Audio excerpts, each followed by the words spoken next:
Après la brillante élection de la liste PDCI-RDA aux consultations municipales du 2 septembre 2023, l'équipe de reportage de la RSTV a rencontré le maire Jean-Paul Amétier pour un entretien. La rencontre s'est tenue à l'hôtel municipal ce vendredi 8 septembre 2023. L'entretien, qui a pris des élans d'interview, a tourné autour de 3 points essentiels que sont le secret de sa réélection, l'alliance avec le PPACI, les projets pour la commune pour les 5 ans à venir et enfin l'insécurité, fille de la paupérisation. Lorsque nous sommes arrivés à la tête de la mairie, avec l'équipe, nous avons pris à tâche avec 2 structures, le CNTIG, déjà pour nous faire un plan d'ensemble de la commune, pour savoir où sont localisés les contribuables, quels sont les terrains qui sont bâtis, non bâtis. Ça nous a permis d'avoir une meilleure vision, donc une meilleure compréhension de l'assiette pour permettre de faire du meilleur recouvrement. Avec le BNET, nous avons demandé au BNET de nous proposer un plan stratégique de développement. C'est ainsi que nous avons ce document très important qui nous permet de voir quel est le potentiel de Beaunois. Mais avant ces 2 structures, nous-mêmes, nous nous sommes entretenus avec les populations pour faire un livre blanc, où les populations se sont exprimées pour dire voilà ce qu'elles attendent d'un maire et de son conseil municipal. C'est fort de toutes ces choses, avec la proximité des populations. Je pense que c'est ce qui a certainement prévalu à notre réélection. Nous sommes imprégnés des valeurs, nous sommes rentrés dans la peau de nos populations pour bien comprendre leurs attentes. Or, on a fait un peu, beaucoup reste à faire, on ne fera jamais tout. Nous sommes quand même humbles, dans la victoire humble. Mais je pense, voilà un peu quelques éléments qui peuvent vous aider, qui peuvent nous aider à comprendre pourquoi est-ce qu'il y a eu ce plébiscite. L'homme propose, Dieu dispose. Effectivement, je ne vais pas trop m'appesantir sur ce point, mais sachez que c'est un membre de EDS en son temps, en 2020, qui nous a approchés pour nous dire que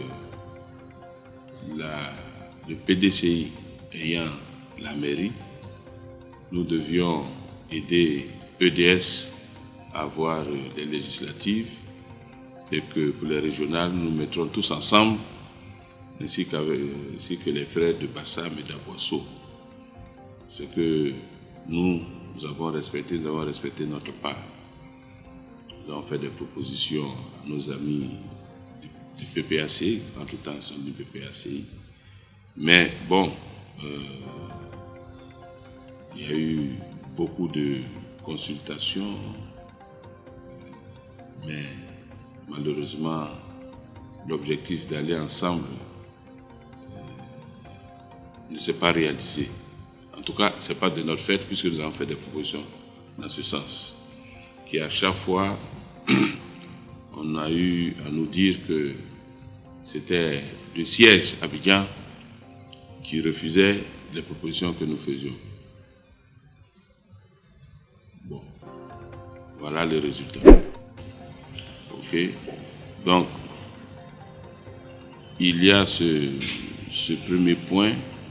Il y a également qu'au niveau de la mairie, nous comptons faire des propositions pour regrouper des jeunes à travers l'Union des jeunes. Vous savez que la mairie dispose d'espaces verts. Nous avons dans nos projets immédiats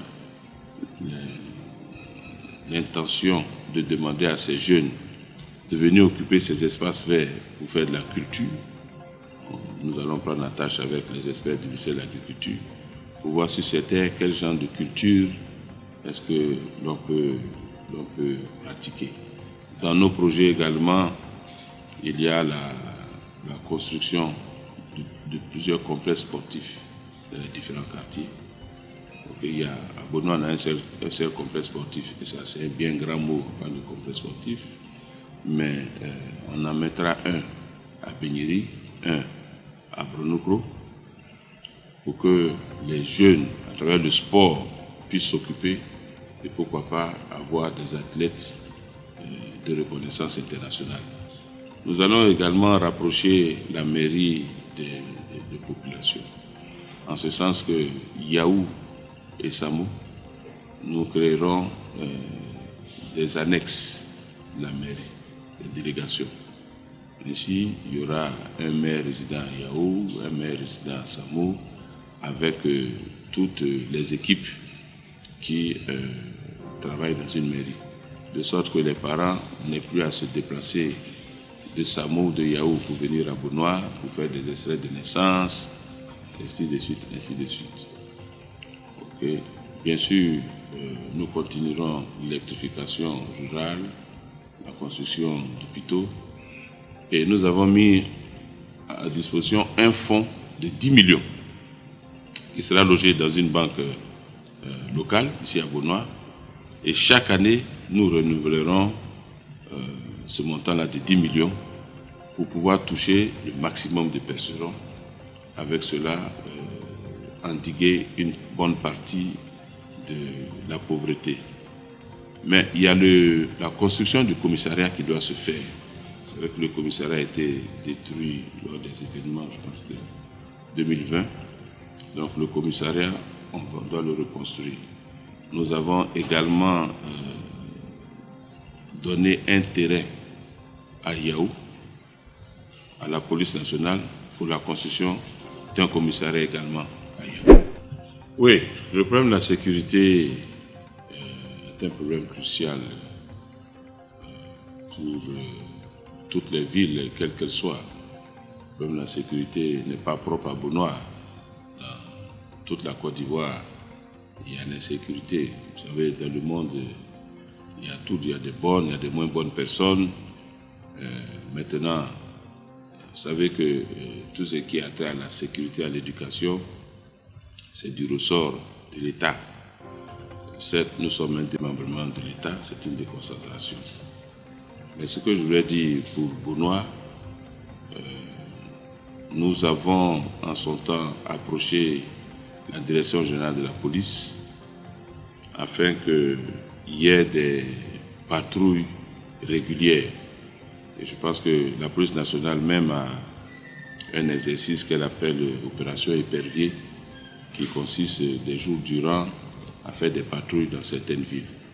Donc vous avez pu vous rendre compte à 2 reprises, ces patrouilles-là se sont rendues à Bonois. Vous savez, la cause principale de l'insécurité, c'est la paupérisation de nos populations, de nos parents, qui sont principalement dans la culture de l'EVA.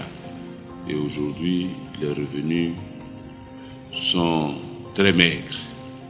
Du coup, beaucoup de parents sont confrontés à des difficultés financières pour insérer leurs enfants à l'école. Et ceux-ci, donc, libres de leur mouvement, ça donne à des vices. Reconsidérant les différentes étapes de cet entretien, il faut dire que pour le premier magistrat de la commune, c'est l'importance du travail des 5 ans passés qui est le tremplin de cette confiance renouvelée, sans toutefois oublier que les autres candidats ont aussi du mérite car disposant de projets pour le bien-être des populations de la commune. Le message adressé aux populations, c'est déjà un grand merci aux populations qui ont eu le temps de nous voir travailler 5 ans durant et qui, par ce vote, nous ont réitéré leur confiance pour un nouveau mandat. Nous n'oublions jamais que c'est eux qui détiennent le vrai pouvoir de faire ou de défaire. Plus vous êtes proche de la population, à combler leurs attentes, il y a de fortes chances que vous soyez reconduit. C'est un aspect que nous n'oublions jamais. Nous avons vu dans le monde entier certains acteurs de développement politique qui, lorsqu'ils sont montés au sommet ou en haut de la montagne, oublient très souvent qu'il a fallu être dans la vallée pour grimper, pour arriver au sommet. Lorsque vous vous éloignez du peuple, il y a de fortes chances que la chute soit terrible. Donc nous disons un grand merci. Mais en faisant ce plébiscite, il y a un message sous-jacent. Ce message, c'est que la population s'attend à ce que nous faisons bien plus que ce que nous avons fait. Ça, il ne faut jamais l'oublier. Et nous en sommes conscients. Et nous ferons du mieux que nous pouvons. Je voudrais aussi en ce moment féliciter à nouveau tous les autres candidats qui n'ont pas démérité, qui ont des semaines durant aussi battu le pavé, qui ont fait des propositions. La population a tranché. Mais ce n'est pas pour autant qu'ils n'ont pas de qualité. Et nous, au niveau du conseil municipal, nous approcherons de ces candidats pour les écouter, pour les entendre. Ils ont des projets également. Nous pourrons, s'ils le désirent en tout cas, échanger avec eux afin de voir ce qu'on peut en tirer. De toutes les façons, avec la proportionnelle, ils feront partie du conseil municipal. Donc nous sommes tenus de toutes les façons de travailler en bonne intelligence. Pour le maire Jean-Paul Amétier, uni, Benoît est fort. Quels sont les mots qui ont mis fin à cet entretien?